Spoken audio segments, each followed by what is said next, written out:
Hello दोस्तों, एक बार फिर से आपका स्वागत है आपके अपने YouTube channel Gopal study studio में।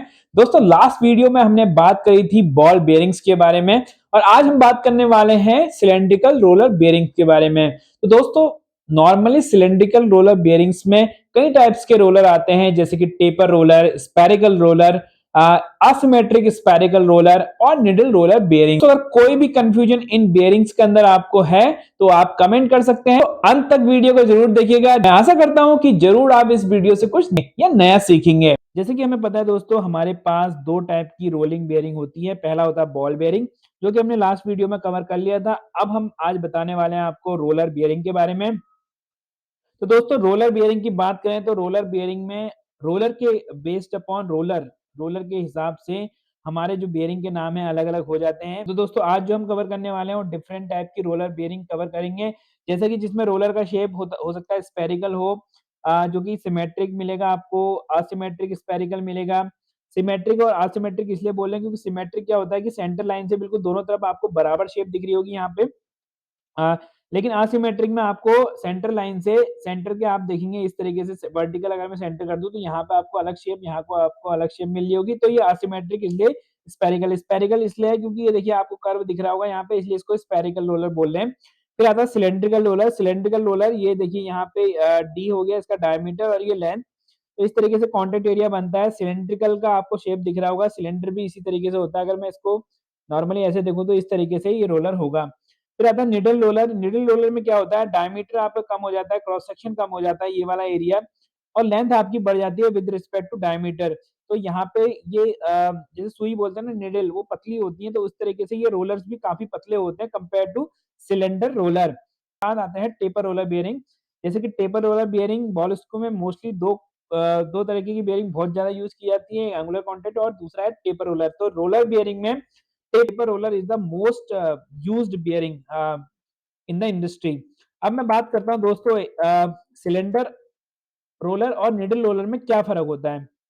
अगर बात करें लेंथ टू डायमीटर रेशियो की, तो जो सिलेंड्रिकल रोलर बेयरिंग होती है वहां पे लेंथ और जो डायमीटर होता है उसका रेशियो आपको 3 से कम मिलेगा। मतलब कि जो डायमीटर की 3 गुना से कम होगी लेंथ। आप इसमें देख भी रहे होंगे, डायमीटर अगर मैं देखूं इसका, सपोज डायमीटर 2 mm है, तो जो लेंथ होगी हमारी 6 से कम होगी, मतलब 3 गुना से कम ही रहेगी, तो वो सिलेंडर रोलर कहलाएगा।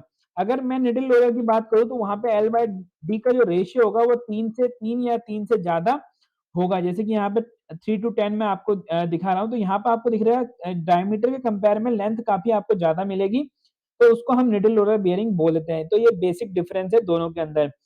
अब हम आगे चलते हैं तो देखते हैं सिलिंड्रिकल रोलर बियरिंग कितने टाइप की होती है। तो पहला आता है सिंगल रो सिलिंड्रिकल बियरिंग। तो यहाँ पे आपको दिख रहा होगा एक रो आपको यहाँ पे दिख रही होगी, यहाँ पे देखिए एक रो यहाँ पे दिख रही होगी आपको सिलिंड्रिकल रोलर्स की, तो इसलिए इसको बोल रहे हैं single row cylindrical roller bearing.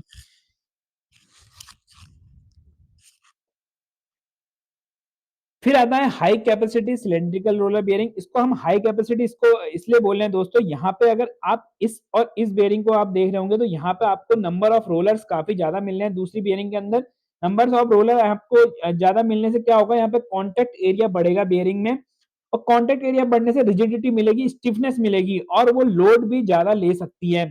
Normally जो सिलेंड्रिकल रोलर बेयरिंग का यूज किया जाता है वो रेडियल लोड को लेने के लिए किया जाता है, क्योंकि यहाँ पे रोलर का शेप बिल्कुल प्लेन है, यहाँ पे टेपर नहीं है, तो ये प्योरली रेडियल लोड के लिए बनी रहती हैं, क्योंकि ये शाफ्ट के वर्टिकली लोड कैरी कर सकती है, जिसको हम रेडियल लोड भी कहते हैं। तो इस तरीके से ये यूज की जाती हैं। फिर आता है हमारा डबल रो सिलेंड्रिकल रोलर।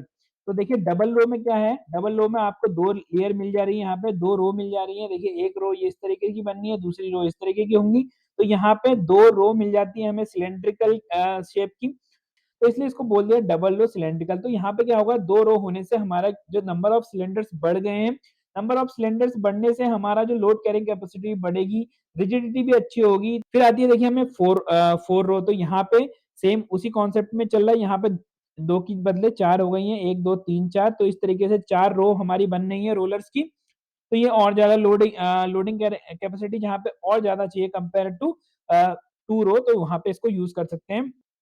फिर देखिए आता है सिंगल रो फुल कंपोनेंट।